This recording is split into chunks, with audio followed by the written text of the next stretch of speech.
दोस्तों प्लीज एक सब्सक्राइब करने से आपका कुछ चला तो नहीं जाएगा। मेरे चैनल को आप सपोर्ट करें, मेरी आपसे बहुत सारी उम्मीदें वाबस्ता हैं।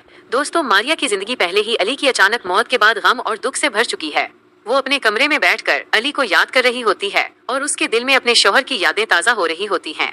मारिया के लिए अली की जुदाई को कबूल करना इंतहाई मुश्किल हो चुका है, लेकिन इसी वक्त नाज़नीन उसके कमरे में आ जाती है और मारिया के दुख को समझने के बजाय उसके जख्मों पर नमक छिड़कना शुरू कर देती है।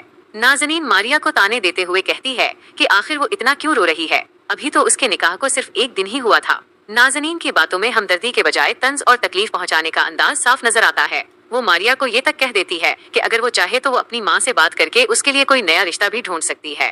अली की मौत के गम में डूबी मारिया नाज़नीन की ये बात सुनकर अपना ज़ब्त खो बैठती है। वो गुस्से में पानी का गिलास उठाकर नाज़नीन के मुंह पर दे मारती है और उसे कमरे से निकल जाने का कहती है।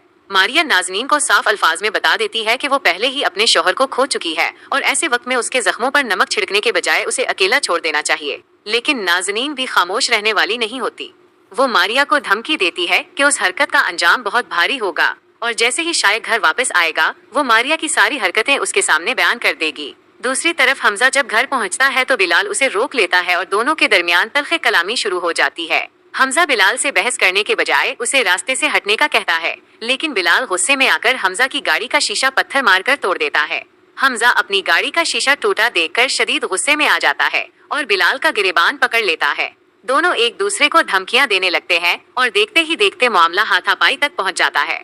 इसी दौरान मारिया और सादिया भी वहां पहुंच जाती हैं। सादिया अपने भाइयों के रवैये से पहले ही शर्मिंदा होती है और हमजा से दरख्वास्त करती है कि वो बिलाल को छोड़ दे, क्योंकि पूरे मोहल्ले में उनके घर का तमाशा बन रहा है।